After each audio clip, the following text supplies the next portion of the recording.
कृष्ण नामे हे दोन्ही साजिरी, हृदय मंदिरी स्मराकारे, आपुली आपण करा सोडवन, संसार बंधन तोडा वेगी। ज्ञानदेव ध्यानी रामकृष्ण माळा, हृदयी जिव्हाळा श्रीमूर्तिरया, आपुली आपण करा सोडवन, संसार बंधन तोडा वेगी। नमो विठ्ठला राजिया पांडुरंगा, नमो रुक्मिणी माऊली ज्ञान गंगा, नमो पुंडलिका नमो चंद्रभागा, नमस्कार माझा रुक्मिणी पांडुरंगा। पांडुरंगा करो प्रथम नमन, करो प्रथम नमन, पांडुरंगा करो प्रथम नमन, करो प्रथम नमन। सारे चरण संतानिया, चरण संतानिया, त्यांच्या कृपाला एक भेदा विस्तार, त्यांच्या कृपाला एक भेदा विस्तार, बाबाजी सद्गुरुदास तुका, सद्गुरुदास तुका, बाबाजी सद्गुरुदास तुका। ओम नमो ज्ञानेश्वरा करुणाकरा दयाळा, तुमचा अनुग्रह लाधलो पावन झालो चराचरी। मी कला कुसरी काहीच नेनो, बोलतो वचन्याती भाविका, तुमचा अनुग्रह लाधलो पावन झालो चराचरी। जय हनुमान ज्ञान गुण सागर, जय कपीसति लोक उजागर। रामदूत अतुलित बलिधामा, अंजनी पुत्र पवन सुत नामा, महावीर विक्रम बजरंगी, सुमति निवास सुमति के जय सिया राम बोलो, जय सिया राम, जय सिया राम बोलो, जय सिया राम।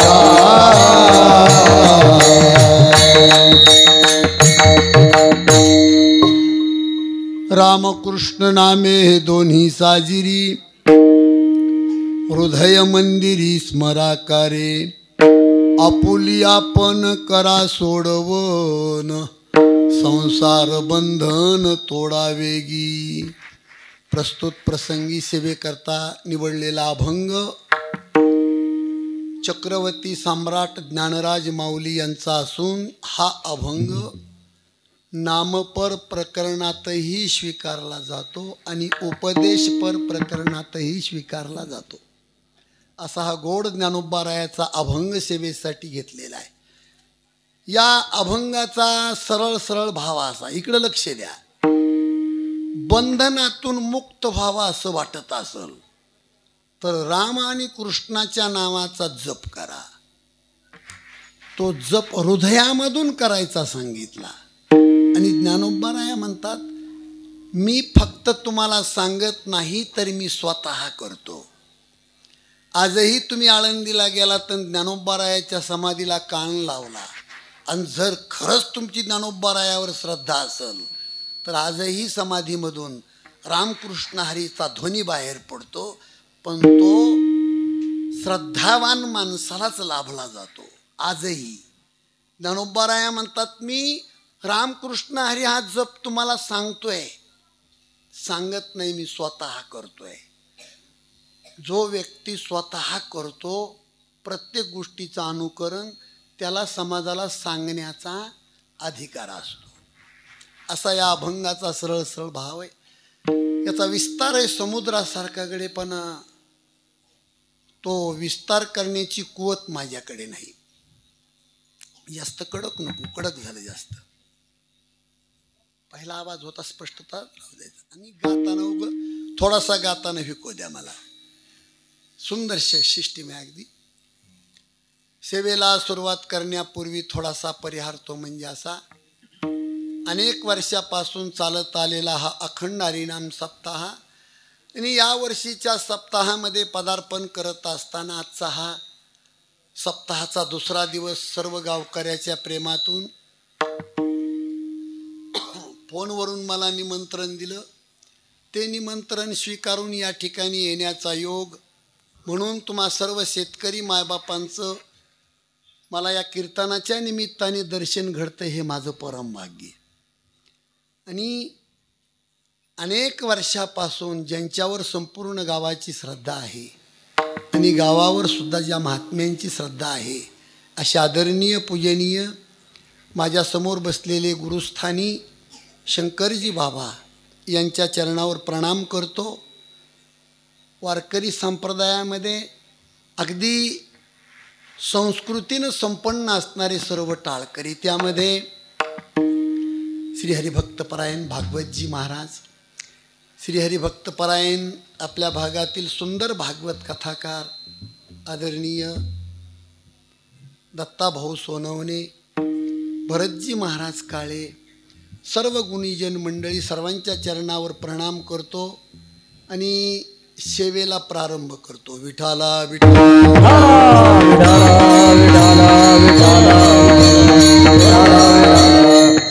मृदंग अतिशय सुंदर वाजवतात. त्यांचं नाव तोंडासमोर पण यायना, त्यांच्याही सोनवणे आदिनाथ भाऊ तुमच्याही चरणावर प्रणाम. सज्जनानो, अभंग ज्ञानोबारायाचा आहे, पण ज्ञानोबारायापेक्षाही आपल्यावर जर खरे उपकार कोणाचे असतील ना तर ते मुक्ताबाईचे आहेत. बघा तुम्ही 13 वर्षाचे निवृत्तीनाथ होते, 11 वर्षाचे ज्ञानोबाराया होते, 9 वर्षाचे सोपान काका होते आणि 7 वर्षाची मुक्ताबाई होती. 7 वर्षाची मुलगी किती मोठी असते हो मावल्या हो. 7 वर्षाची मुलगी पहिलीला नाही तर दुसरीला असते. वारकरी संप्रदाय उभा करायचं काम आपल्या महाराष्ट्रामध्ये 7 वर्षाच्या मुलीने केलेलं आहे. बघा तुम्ही, ज्यावेळेला आळंदीमध्ये ज्ञानोबारायाला समाजाचा त्रास होतो त्यावेळेला ज्ञानोबाराया झोपडीच्या बाहेर खुंटीला फाटलेली झुळी अडकवतात आणि ती झोपडी बंद करून मध्ये ज्ञानोबारायांनी ठरवलं की आता जगाचा निरोप घ्यायचा. त्याही काळात संताला त्रास देणारे लोक होतेच. त्याला त्रास झाला. फाटलेली झुडी सिद्ध बेटावर खुंटीला अडकवली, माऊलीनी आतून ताटी बंद केली आणि त्या दिवशी ठरवलं हे जग सोडायचे. अधिष्ठान मांडलं ज्ञानोबारायांनी, जगाचा निरोप घ्यायचा ठरवला. माझ्याकडे लक्ष द्या इकडं. कशासाठी सांगतोय? 7 वर्षाची बहीण ज्ञानोबारायाची, तिचं नाव आहे मुक्ताबाई.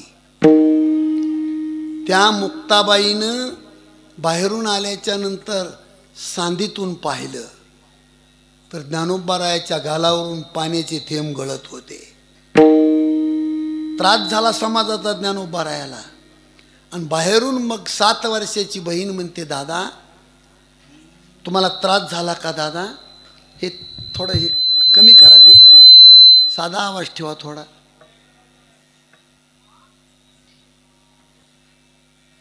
दादा लोकांचा त्रास झाला का तुम्हाला? 7 वर्षाची मुलगी किती मोठी असती, कीर्तनात पहिलं तिचं स्मरण करा. आणि पुन्हा त्या मुलीची माय मेलेली महाराज, डोकं विस्कटलेले, केस जमा करण्यासाठी माय जिवंत नाही हो. फाटकी चोळी, फाटका परकर. ताटीच्या सांदीतून आतमध्ये पाहिलं तर ज्ञानोबारायाच्या गालावरून पाण्याचे थेंब गळत होते. आणि मग बाहेरून बहीण भावंडाला विनंती करते, दादा तुम्ही रडताय वाटतं, लोकांचा त्रास झाला का तुम्हाला? आणि जरी लोकांनी तुम्हाला त्रास दिला असला तरी दादा तुम्ही संत आहेत. दादा संताचा बाणा आहे समाजाचं सहन करणे. बघा तुम्ही 7 वर्षाच्या मुलीने लिहिलेले फक्त 12 अभंग आहेत ताटीचे. मला वाटते माणसाच्या जन्माला आलो ना आपण, हे आवाज खणकू नये हो असा, स्पष्ट साधाच आवाज राहू द्या म्हणतो तुम्हाला मी. इतके बऱ्या बटणे कशाबद्दल फिरवितात.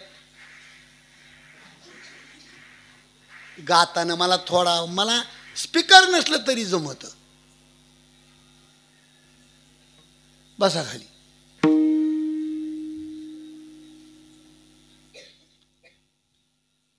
सात वर्षाची मुलगी जर तुम्हाला नाही या कीर्तनात कळाली तर जगून बी उपयोग नाही महाराज आपला. मी खरंच तुमच्या पाया पडतो. मुक्ताबाई म्हणते दादा सुंदर आवाज, याच्यात काही बदल करू नका, माझ्या बटनाला हातच लावू नका, लय छान आवाज आहे. नाही हसू नका तुम्ही. एक मिनिट खूप महत्वाचा आहे. 7 वर्षाची मुलगी म्हणते दादा संत जेने व्हावे तेने जग बोलणे सोसावे, तरी चांगी मोठेपण तया यातना कठीण, थोरपण जे ते वसे तेथे भूत दया असे, रागे भरावे कवनासी आपण ब्रह्म सर्वदेशी. दादा आपल्या दाताखाली आपली जीभ रगडली म्हणजे काही शहाण्या माणसानं रस्त्यावरचा दगड घेऊन स्वतःचे दात पाडायचे का?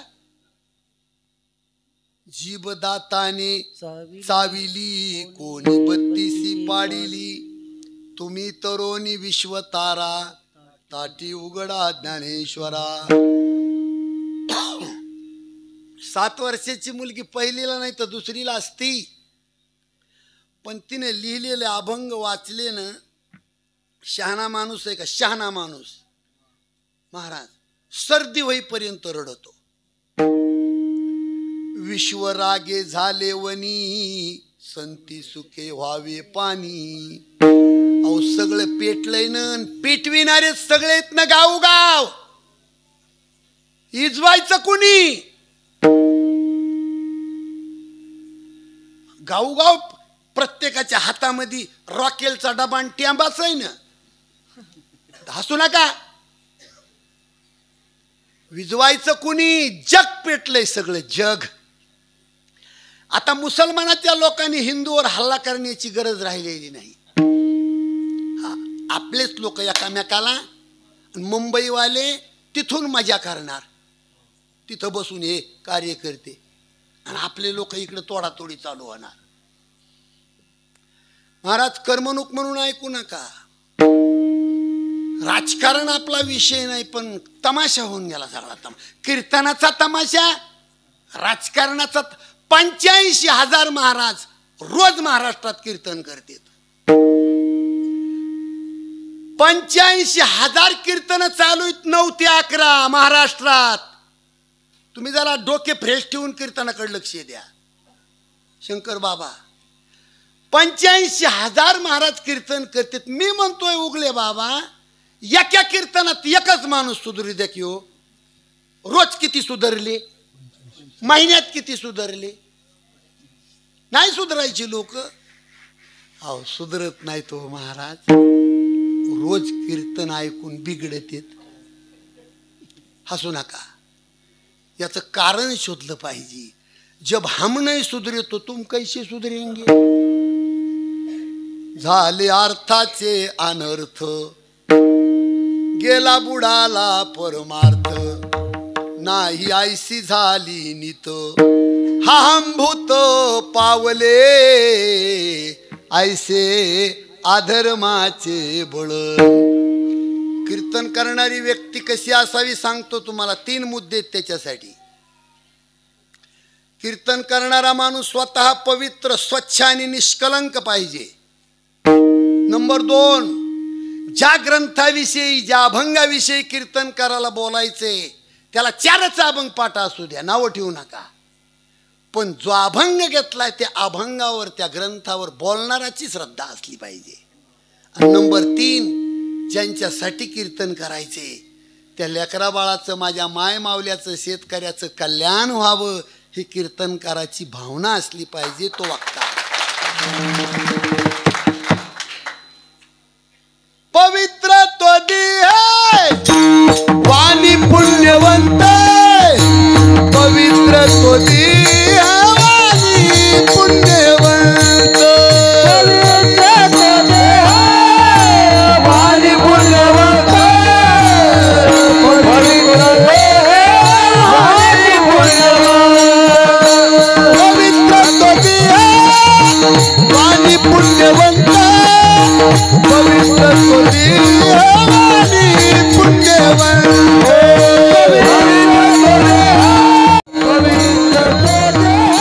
वाणी पुण्यवंत, अच्युत सर्व काळ, जोवत अच्युत सर्व काळ,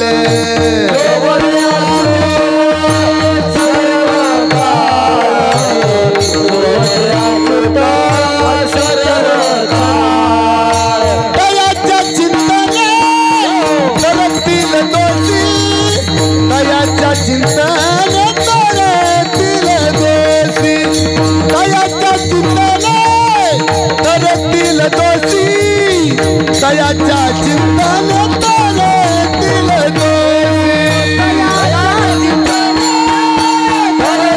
दोषी, दयाच्या चिंतने तरतील दोषी, दयाच्या चिंतने तरतील दोषी, दयाच्या चिंतने तरतील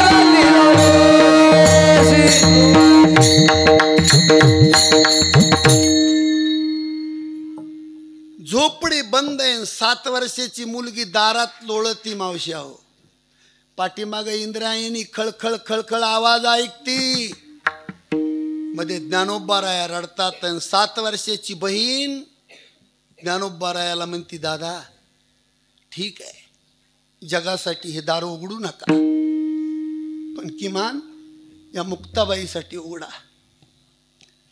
दादा, आपली आई बाबा गेल्याच्या नंतर माझं डोकं विचारायचं काम तुम्ही केलंय. दादा, तुम्ही जर या मुक्तीला टाकून गेलात तर जगात कोण आहे? जगात हो माझं दुःख कोण? मावशी हो, खरं सांगा तुम्ही, मुलगी घरामध्ये तिचं दुःख कोणाला सांगते? मावशी हो, फक्त आईला सांगते. 2 वर्षाच्या पूर्वी बीडला स्वराज्यनगरमध्ये मी काल्याचं कीर्तन केलं. जवळ एक बंगला शिक्षक म्हणले, महाराज चहा प्यायला चला. वेळ कमी होती तरी पण मी गेलो. जाऊन बसलो घरामध्ये, त्या बंगल्यामध्ये. चहाला उशीर झाला.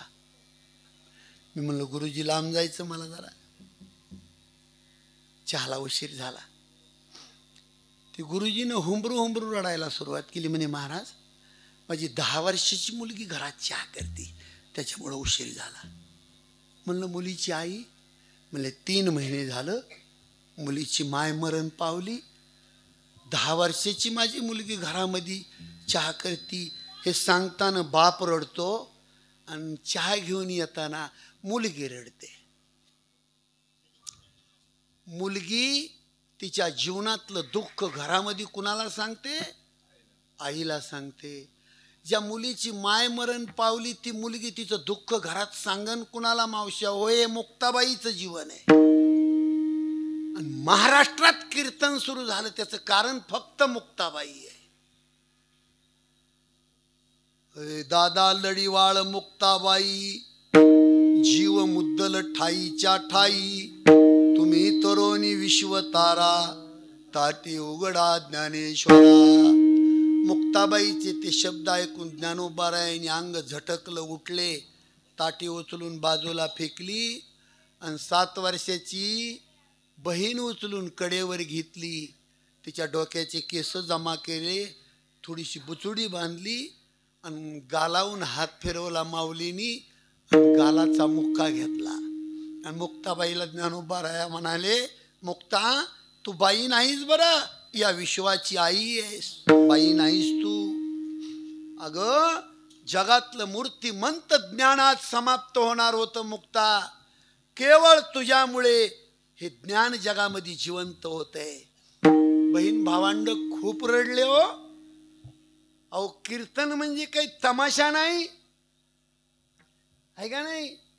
काय काय कीर्तनकार म्हणते हसून घ्या पोट भरून. तमाशा लागतो बाबू हसायला, त्याला कीर्तन लागते. कीर्तनात नसतंय ते. भक्ती ज्ञानाविरहित इतर गोष्टी न कराव्या, प्रेम भरे वैराग्याच्या युक्ती विवराव्या. अरे जेणेकरून मूर्ती ठसावी अंतरी श्रीहरीची, ऐशी कीर्तन मर्यादा आहे संताच्या घरची. ज्ञानोबारायाला मुक्ताबाईनं जागृत केलं आणि हे घडलं ज्ञानोबारायाच्या जीवनात 11व्या वर्षी. आणि ज्ञानेश्वरी कधी लिहिली? 16व्या वर्षी. 11व्या वर्षी हे घडलं नसतं तर 16व्या वर्षी ज्ञानेश्वरी कुणी लिहिली असती महाराज? म्हणून जाता जाता ज्ञानेशाने मागितले वरदान, जगिया घडले पसायदान, जगिया घडले पसायदान. त्या मुक्ताबाईने अगोदर ज्ञानोबाराया जागृत केले तुमच्या आमच्यासाठी, आणि नंतर ज्ञानोबारायांनी हे अभंग लिहिले. विठाला विठाला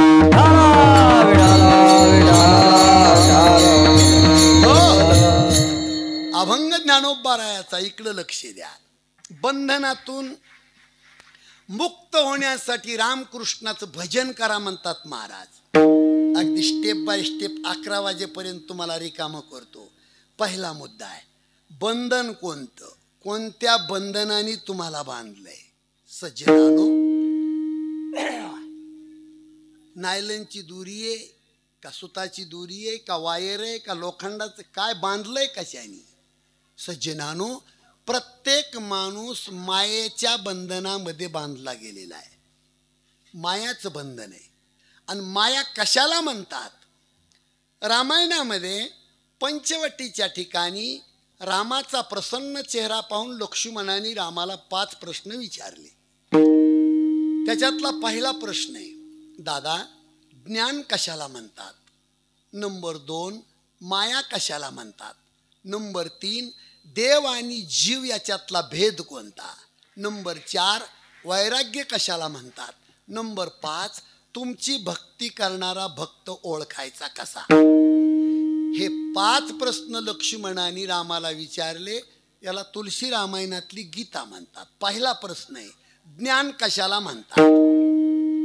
माझ्याकडे बघा नव तुम्ही. हो, खाली बघू नका. गालाचा हात काढा साहेब. तुम्ही तो इकडं तोंड करून बसा. तुम्ही टेकायचे नाही.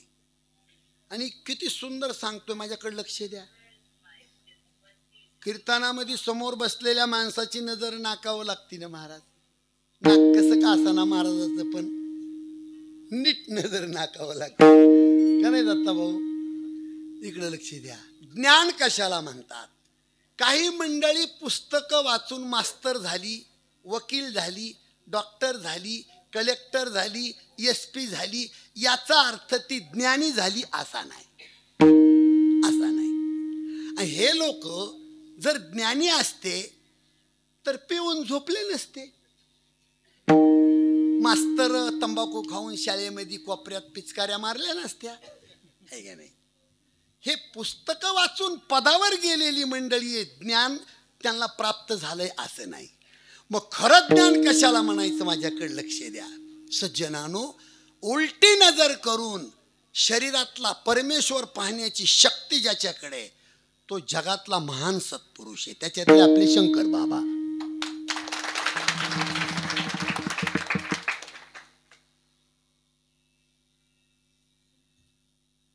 मदालसा प्रकरण आहे. 7 मदालसे ती एकंदरीत, बरं का? आणि मदालसा म्हणजे आईनं लेकराला काय शिकवायचं एवढंच त्या अभंगात लिहिले, अजिबात दुसरं काही. उपजत रंगनारे पुत्रा जावे त्ववना, उपजत रंगनारे पुत्रा जावे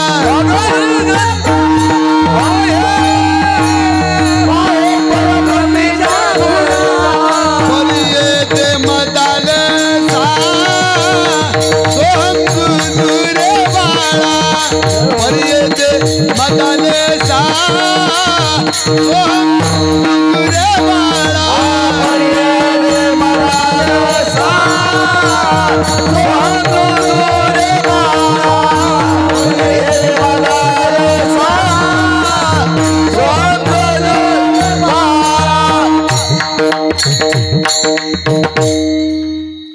प्रत्येक माणसाला माझी विनंती आहे, कीर्तन ऐकायला आलात तुम्ही, स्वतःला पाहून जगा,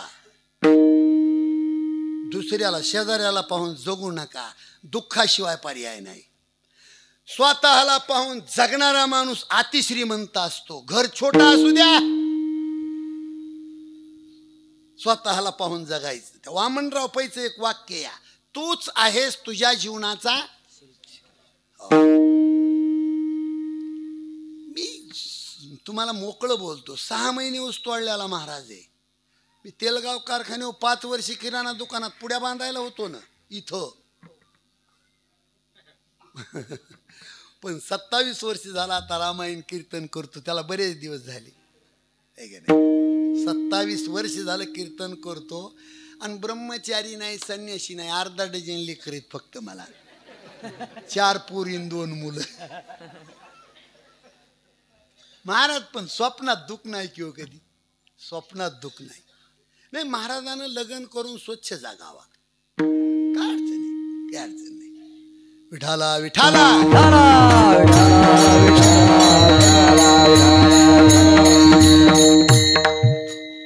स्वतःला पाहून जगला पाहिजे माणूस, दुसऱ्याला नाही.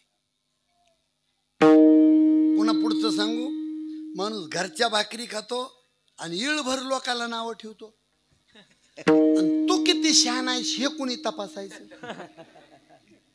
हसून जिरवू नका तुम्ही.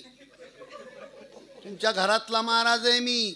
ह्या घाणीत पडताल का तुम्ही तर गल्लीतल्या कचऱ्याची तुमची किंमत सारखी होईल. मी काय बोलतोय, लोकाला नाही नाव ठेवायचं. हो, आपण किती शहाणे. भोपाळीमध्ये तुकाराम महाराजांना लिहून ठेवलंय, काकडा म्हणणारे मरायच्या मागे आलेत, पण त्याचा अर्थ कोणी काढायचा. गुणवंत केलो दोष जाणायासाठी,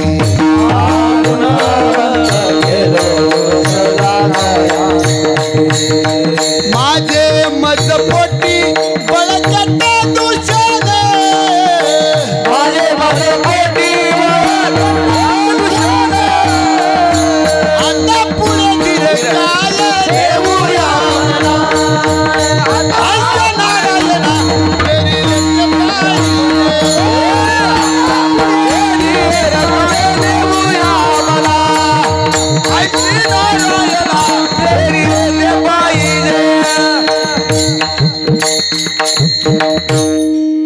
गुणवान माणूस कुणाला म्हणतात, रात्रंदिवस फक्त स्वतःची घाण काढतो. तुकाराम महाराजांनी उत्तरार्धात सांगितलंय, महाराज माझी घाण काढाय गेलो म्हणले, घाण माझ्यातच निघाली. माझे मजपोटी. महाराज मी आजही घरी गेलो का तर 2 तास पाठ काकडा करतो. मला काहीच परमार्थ दुसरा आवडत नाही.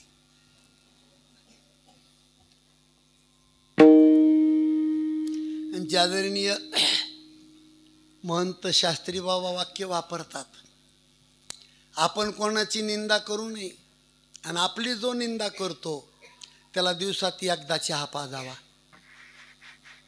मला वाटतं मराठी कळत नाही इकडं. आपण कोणाची निंदा करू नये आणि जो आपली निंदा करतो ना त्याच्यावर आईपेक्षा जास्त प्रेम करावं. कारण आपली निंदा करणारा माणूस आपल्या माईपेक्षा श्रेष्ठ असतो. तुम्ही म्हणताल महाराजाचं डोकं खराब झालंय. डोकं खराब नाही, तुम्हाला पटवून देतो मी. लेकरानं संडास केली तर आई खापरखुटीनं काढते, निंदा करणारा तोंडानं काढतो. श्रेष्ठ कोण?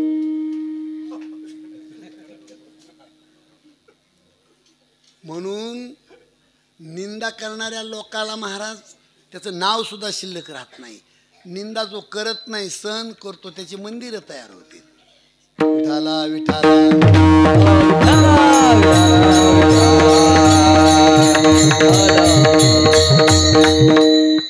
खूप त्रास झाला स्वर्गीय मुंडे साहेबांना खूप या गोष्टीचा. 3 जूनला साहेबांनी हे जग सोडलं महाराज. आणि त्याच दिवशी पाठीमागची मुलाखत IBN लोकमतला दाखवली होती. निखिल वागळे मुलाखत घेत होते साहेबांची. ज्या दिवशी साहेब गेले त्या दिवशी मागची मुलाखत. का हो साहेब, लोक तुमची टीका करतात, काय म्हणणं आहे तुमचं? साहेब म्हणले, निखिलजी अजिबात कोणी माझी टीका करत नाही. आता ते निखिलजी होते. ते निखिलजी म्हणले, तुम्ही कालचा सामना पेपर वाचा. सामना पेपरवर लोकांनी तुमची टीका केली. काय गोड उत्तर दिले साहेबांनी. अजून बी ती मुलाखत आहे का तुम्ही? साहेब म्हणले, टीका करणारा माझा दुश्मन नाही, माझा साथीदार उत्तम खेळाडू आहे, त्याच्यामुळे मी मोठा आहे.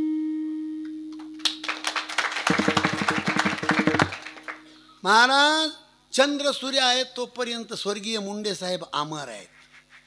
काही सडून मरतेल नेते पण त्यांची बदली बरोबरी करू शकत नाही कोणी. तुम्हाला माहित नाही, घडलेली घटना सांगतो. खेज आंबेजोगाईच्या डांबरी रोडवर एक वढऱ्याची बाई छनी हातोडा घेऊन उभी होती. तिचा मुलगा MBBS ला लागला, पण ॲडमिशन घेण्यासाठी 8 लाख रुपयाची गरज होती. आणि तिला माहीत पडलं की आंबेजोगाईकडून साहेबाच्या गाड्या येतात. 4 ठिगळाचं लुगडं, नवरा मेलेला होता, कपाळाला कुंकू नव्हतं, आणि सत्तेवर नसले तरी साहेब मागं पुढं 50 गाड्याचा ताफा असायचा. सत्तेवर नसताना सुद्धा साहेबाचा कोट सत्ताधीश सारखा झळकत होता. वडऱ्याच्या बाईनं गाडीला हात केला. तुम्हाला इथून दिसल प्रकरण. साहेबांनी ड्रायव्हरला सांगितलं, गाडी थांबव. 4 ठिगळाचं लुगडं अंगावर, विंचरलेलं डोकं नाही, कपाळाला कुंकू नाही, हातामध्ये छनीन हातोडा. ती बाई साहेबानं पाहिली, गाडी उभी केली, आणि पिंजऱ्यातून वाघ कसा बाहेर उतरतो महाराज, असे साहेब उतरले आणि येऊन गुडघे टेकून वडऱ्याच्या बाईचं दर्शन घेतलं मुंडे साहेबांनी. माणूस मोठा कोणता होतो सांगू का मी? जो लहान माणसात येऊन असं दर्शन घेतो तो माणूस मोठा होतो. वडऱ्याची बाई माग माग सरकती, एवढा मोठा माणूस माझ्या पाया पडतोय अशी उगले बाबाशी घडलेलं सांगतोय तुम्हाला. थरथर कापत होती बाई, फुंदू फुंदू रडत होती. साहेब म्हणले, आई साहेब काय समस्या आहे तुझी, सांग, रडू नको तू, काय काय अडचण आहे तुझी? म्हणली, साहेब बाप मेल्यावर माझ्या लेकरांना अभ्यास करून MBBS ला नंबर लावला.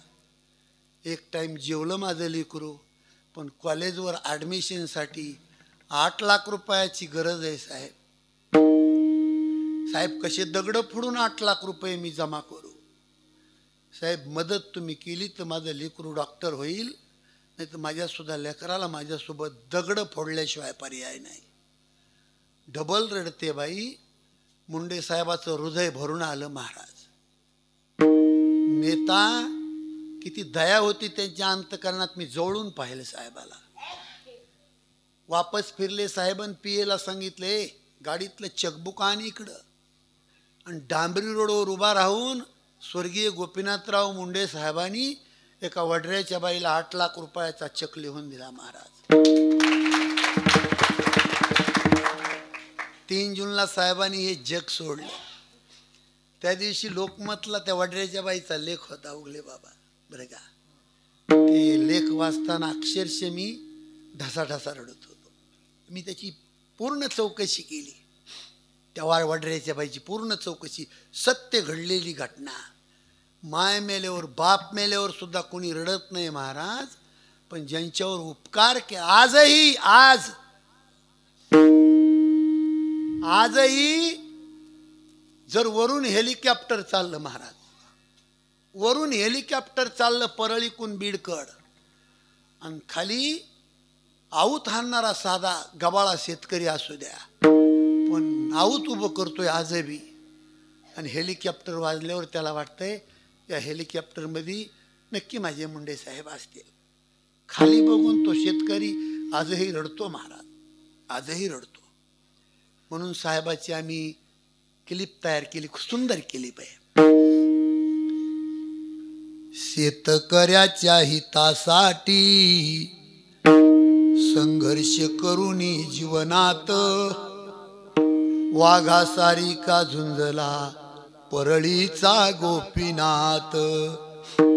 दिल्लीच्या दरबारी आवाज घुमतो नाथाचा, मोडणार पण वाकणार नाही भक्त भगवान बाबाचा.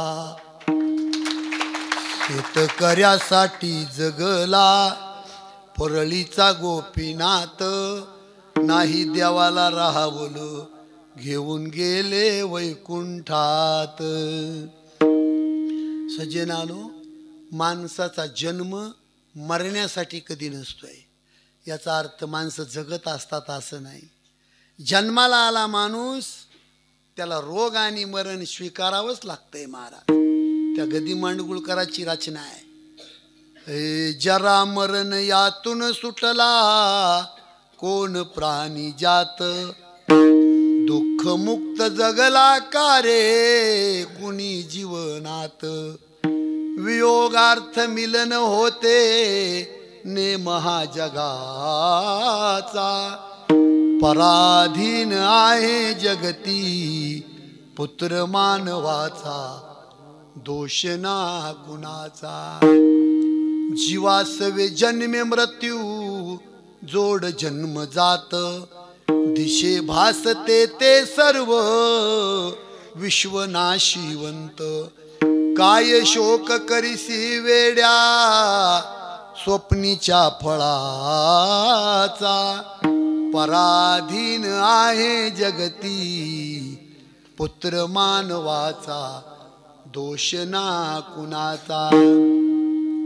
कोणताही माणूस असुगडे, एक दिवस माणसाला हे जग सोडायचे.